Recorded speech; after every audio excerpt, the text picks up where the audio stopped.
and welcome to this week's Daily Express's Royal Roundup. This is the show where we talk about all things royal, everything that's happening this week, looking to the future. What can we expect to see from the royals in the coming weeks? Well, without further ado, we are joined by Daily Express's Royal Correspondent Richard Palmer. Richard, hello. I can't hear anything. I've lost volume. Oh no! Can you hear me? Yes, we can hear you, Richard. Whilst we try and sort this out behind the scenes, hopefully we can get you going. When you can hear me, do let me know.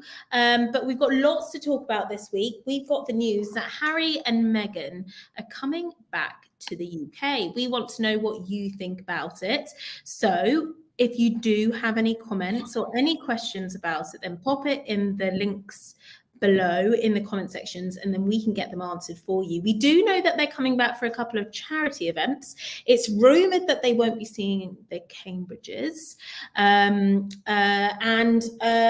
they've also got other news that they might not be able to see the Queen because she's quite busy. You can imagine the Queen would be busy. Well, you'd be right. And we have seen her obviously taking on less responsibilities and been divvying them out throughout the family.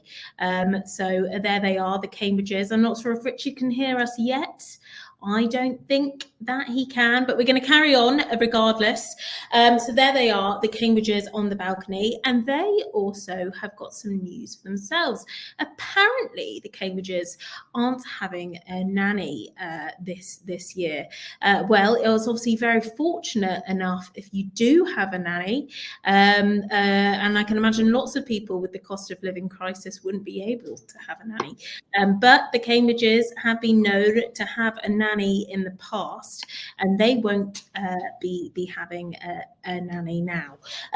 But there we go. They will be moving as well, and as they've been educating the children in London schools, there'll also be a bit of a change there too. They're very keen on having a normal life as possible for the children, even though we have been seeing them more in royal engagements recently. And of course, with the Queen's busy schedule, with this short and late notice that Harry and Meghan would be coming back, that's unfortunately, they might not be able to see the Queen. It is rumoured that they will be doing some Netflix content whilst in the UK, the charity events. We do know that they did sign a contract with Netflix, which was interesting, and it definitely got a few comments. So what do you think about that? Let us know in the comments and we can address that today. And Richard, if you're just tuning in, will be coming back shortly. He's just got a couple of sound issues, unfortunately. Hopefully you can hear me now, Richard. I can hear you now, yes, sorry. That was a comedy moment. Well, welcome aboard. I've just been speaking about the topics we're going to talk about. Thank you. Yeah, you seem to be busking very well from what I could. I couldn't hear anything, but I could see you look very confident. You're back now. Yes. So that's good. Yes. Thank goodness. I was about to run out of something to say. So there we go. But Richard, thank you for coming on. Thankfully, those technical issues are done. I've been saying that people should get involved in the comments today about any of the topics that we talk about. Some of them, I can imagine, they will be sending across their opinions like they did last week. But there is an upcoming anniversary, isn't there, to kick things off? There is. So it's 25 years since the death of Diana, Princess of Wales. We've always called her Princess Diana on our paper. Ardent royalists will tell you that's not. She never formally was known as that, but that's what she was known as by our readers and by most people in the country, I think. Yeah. Yeah, I mean, it's actually interesting for what's not happening really, because there doesn't seem to be much going on. I mean, there's been the odd television program marking anniversary, but nothing in the same way as on the 10th anniversary of her death. there was a big service, and there was, if I remember rightly, a concert at Wembley Stadium that we all went to in her memory, with Elton John and various other people playing. And on the 20th anniversary, her sons did television programs, but they really made it clear at that point that was it. That they weren't going to say any more. And so far, that seems to be the case. So, I mean, I have to say, one of my first editors on national newspapers was Andrew Neil, and he hated what he called anniversary journalism. He couldn't ever see the point of just writing about something just because it was the anniversary, unless you had something new to say. And I'm not sure what there is new to say about Diana, to be honest with you, because she's probably the most discussed woman in the world over the last 25 years. I was going to say, her legacy obviously lives on, and her sons obviously do mention her, don't they? Quite publicly. They do. Yes, they do. It was quite interesting, as I've been covering them over the years. There was a time when they were younger. I know I'm talking about when they were in their 20s, certainly early to mid 20s, when if you were away on a royal tour with them, there might be occasions where either they would be doing some sort of what people call a brush past sort of interview, just a couple of questions, or you might be meeting them informally, where sort of everything that's said is really off the record. But one of the things we were always told was, you can talk about anything apart from their mother. And over the years that changed, and then it became you can talk about anything except their girlfriend, whichever one it was. And I think they become much more comfortable talking about it. Clearly nobody gets over something like that completely. I think William in particular has been very constructive about it, and for example, when he met Deborah James shortly before she died, he spoke to her children. And gave them what her husband said was really good advice on how to deal with bereavement and to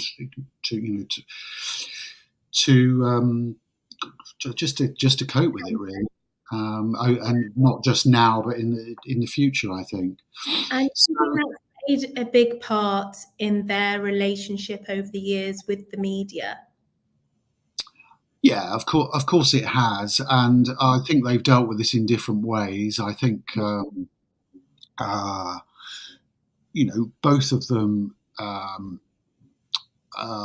think, feel resentful about the way that the media operated when their mother was alive, and but they've chosen to deal with it in different ways. And I think they recognise as well that their mother used the media as well as was being used by the media.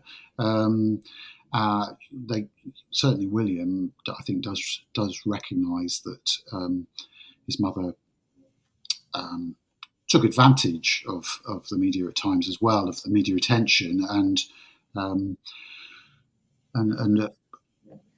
it was, it went both ways.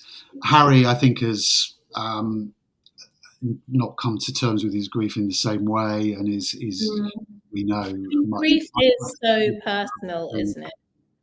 Yes, it is. So it's interesting that I think, I can remember after the 10th anniversary, a senior royal aide said to me, "Hopefully we've drawn a line under it all now," and that really wasn't the case, because people were still wanting to talk about her in the ensuing years. But unless there is some big surprise coming, which I'm not aware of, I think we're not going to see the royal family doing much at all to recognise, what in most cases would be quite an important anniversary, 25 years on. And I'm guessing it will be very personal. If they did do something, then perhaps we wouldn't know about it. It wouldn't be public knowledge. Yes, I think you're right. I mean, I think there have been times, for example, when they've gone to the Spencer ancestral home, Althorp in Northamptonshire, but they've never talked about it, and it's not been draft. I mean, you say that, that they've never spoken about it, but do you know if they are in regular contact, for instance, with, Diana's brother and that side of the family away from public eyes? I think yes, I think they are. I mean, I think obviously earlier on relations were quite strained between the royal family and the Spencer family, but I think things have eased a little bit over the years. But I mean, I don't think Earl Spencer is wanting to discuss it, not wanting to write about it, give any interviews. That's my understanding.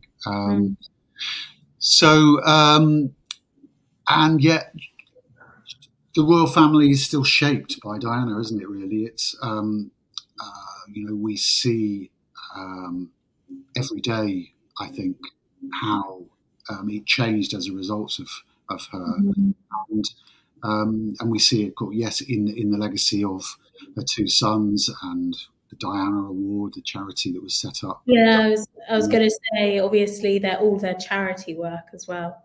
Yeah. And I suppose it changed our idea of what a princess should be and do, and we do see that reflected to some extent in the activities, say, of the Duchess of Cambridge.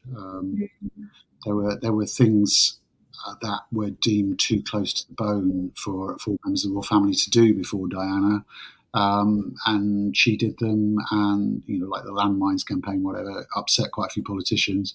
I don't think Kate has done anything quite as controversial as that, but you just see Diana's legacy in a lot of what they do, the younger royals particularly. Yeah. Absolutely. Okay.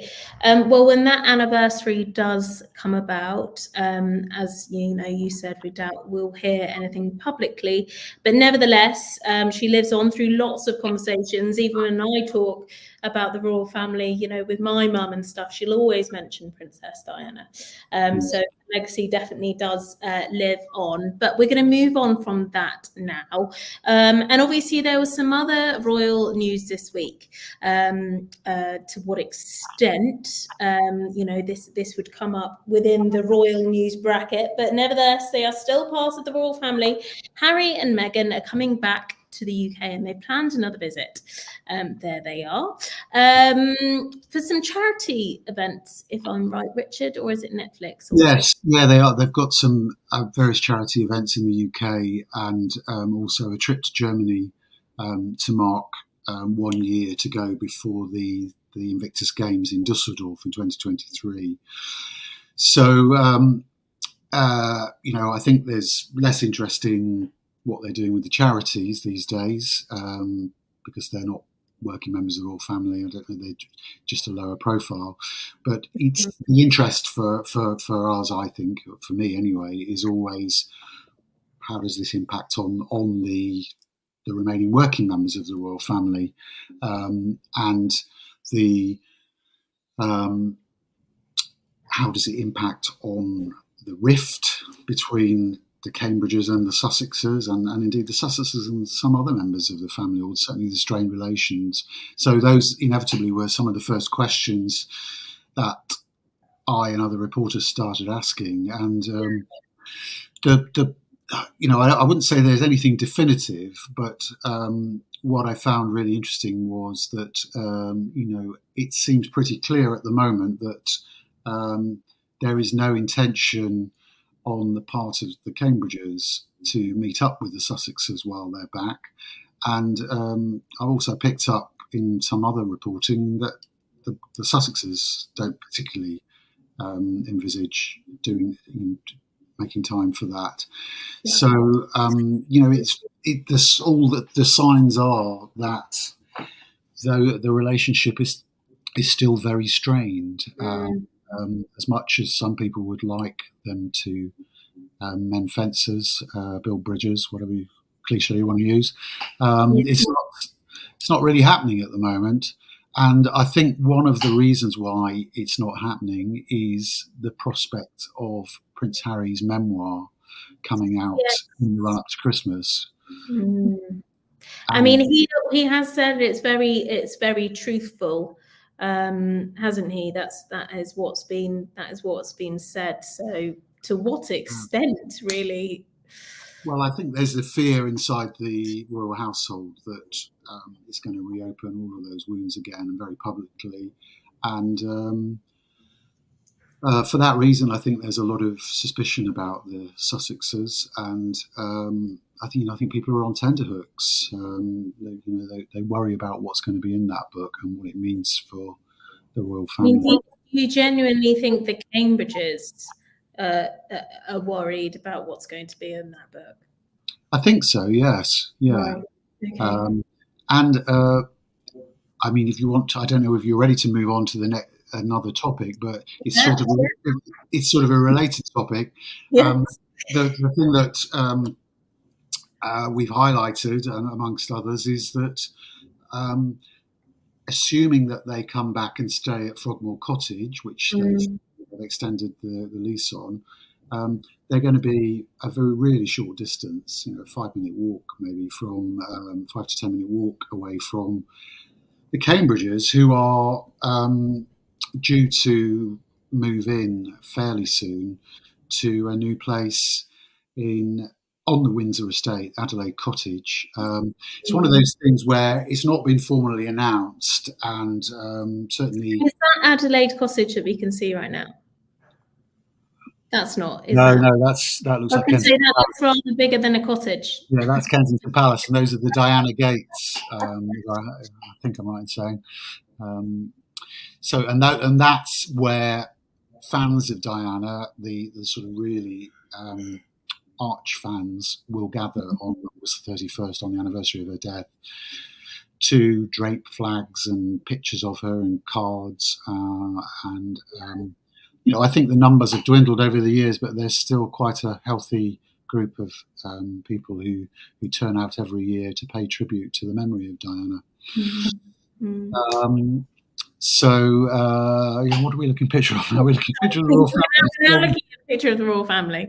But I mean, you were saying that the Cambridges were close to the Sussexes, only a 10-minute walking distance. But I'm guessing this is all like enclosed within the royal. It's all on the royal estate at Windsor, part of the Windsor Castle estate, really. Look, maybe somebody will make an overture and something will happen, but at the moment, the mood music is that no meeting between them is envisaged. And do you think the fact that obviously they're filming for Netflix at the moment, and they're coming back to the UK, and they'll obviously be very aware of that too. There is a book, going to be published before Christmas. And also, to rub salt in the wound, there's Netflix. So do you think that the royal family are worried about, being on some kind of Netflix series? Well, I think that there's possibly some concern about that, but I'd be really surprised if it was done, if they were hijacked in some way into doing that. So, it's clear when they came back on their way to The Hague that there was some concern about that. And again, at the Jubilee, I think there was the Queen didn't want them to have a photographer in there recording a picture with her in case that was sort of somehow used to boost their commercial brand. So there's a lot of sensitivity over that. I'll mention the Queen in a minute, but yeah, I mean, so it's interesting that the Cambridges, officially nothing's been announced yet about this move, but we do know that they will be moving into Adelaide Cottage, that they haven't moved in yet, and that they'll be moving in time for the kids to start school in September. And am I right in thinking there's not going to be a nanny? There's not going to be a nanny, no. I think the nanny will be close by. I mean, it's a 4-bedroom house and 3 children, mum and dad. It's not rocket science that there's not going to be enough room in the house for the nanny to live in. There is a lodge, what's known as Adelaide Lodge, that adjoins the cottage, but it's sort of built into a hillside and it's uninhabitable apparently. So there's no wing nearby that the nanny can. So she's been with them since 2014. Their Spanish nanny Maria, and I think ideally they would have liked her to be with them because she is part of the family. So it's going to be a bit of a wrench for the kids not to just to have her on tap there, but I think she will be close by, and they haven't.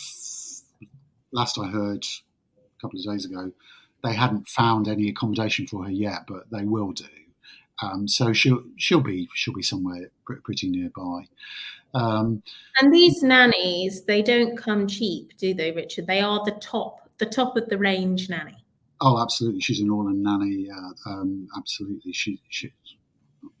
I don't know what how much they're paying for her, but it will be a fair old whack. Yes, you can be sure of that. Yeah.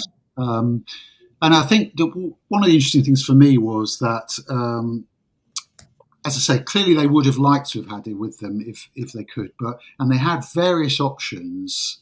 Various houses they were potentially looking at to move into, but it was all about the house, the location, how it fits in with schools, whatever, and the overriding concern I think was from both William and Kate, but particularly Kate, from what I've been hearing, that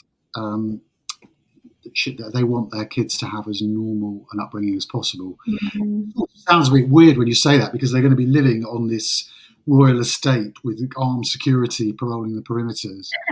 Yeah. How normal can you get? How normal? A nanny on tap, and they're still sending them to private school, I think. Mm-hmm. So, but yeah, in their minds, a 4-bedroom house.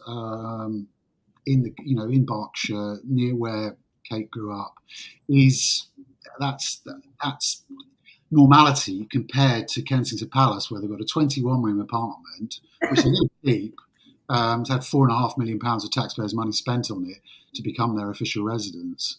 But I know they've just felt trapped there. They've just felt like they're in a gilded cage, and they do go out into Kensington Gardens and Hyde Park, and they have got Perksfield behind Kensington Palace where the kids can play.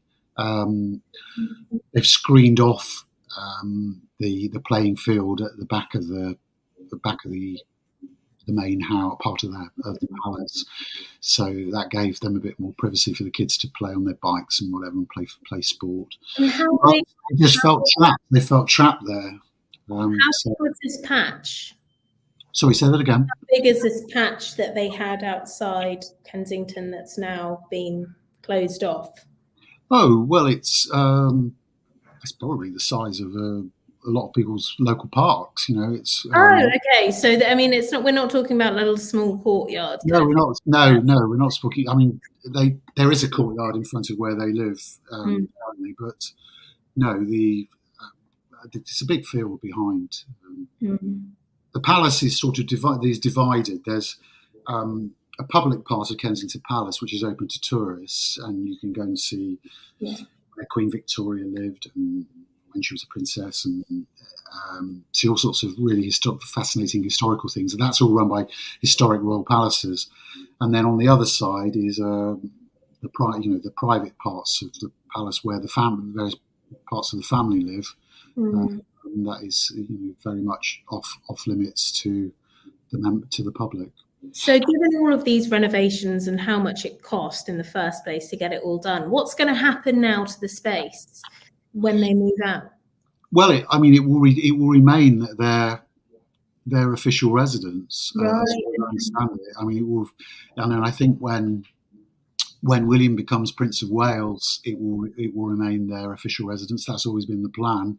That was used to justify the amount of money that was spent on it.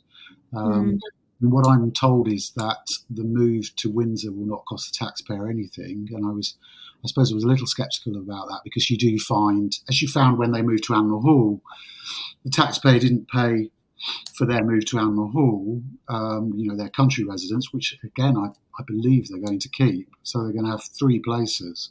A normal life. Yes, the taxpayer didn't pay for that, but then there were costs to the taxpayer to provide accommodation for the police who guard them. Now, I understand that on this occasion that's not going to be a problem. I don't know where the police stay, but there's obviously some accommodation on the Windsor estate for the police that enables them. So you've got the police patrolling the perimeter, and then you've got the PPOs, the personal protection officers, who are also sort of on hand in case there's anybody who breaks in. But we're told that there's going to be no cost to the public at all. Because, no. Well, that will go down well. That will definitely yes. Now, moving on from the Cambridges and on to the Queen. She's got a very busy schedule ahead, apparently. She's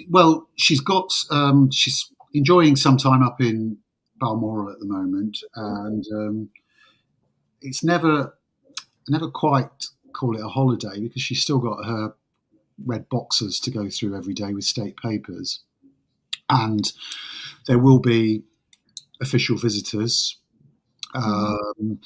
Whoever wins the Conservative leadership campaign will be invited to go up there for a weekend, as every Prime Minister is in September sometime. Whether that will happen, I don't know, because it will depend on the schedules of the new Prime Minister. Clearly they'll want to hit the ground running, and whether it's Rishi Sunak or Liz Truss, and it remains to be seen. But the Queen will be extending an invitation to whoever wins the contest. Harry and Meghan coming over, that there was some speculation that they might go to Balmoral. It's not 100% sure, but it doesn't look as if that's going to happen, unless they're coming over for a longer period, and maybe they're going to slip in a week. I mean, do you know if their children are going to be with them? It doesn't look like it at the moment. That's what's been suggested, I think, by their press office. So then, of course, the other scenario is they're going to be, we think, in Windsor. So the Queen's going to be coming back down, probably for about 3 days. Conservative Party leadership winner is announced on the 5th of September. I think the Queen will probably fly down from Scotland that day. There'll be a few sort of preparatory meetings, and then the plan at the moment, as I understand it, is she will meet the outgoing Prime Minister, Boris Johnson, and the incoming Prime Minister on the 6th of September. And then on the 7th, I believe there's going to be a Privy Council meeting that she will preside over. And then you would imagine she will go back. So, in theory, if she's in London or in Windsor, I mean, we think that the meetings with the Prime Ministers are going to take place at Buckingham Palace. And no final decision has been taken on that. But in theory, there is the opportunity for her to meet the Duchess of Sussex as well. And I'm sure they will be keen to do that. But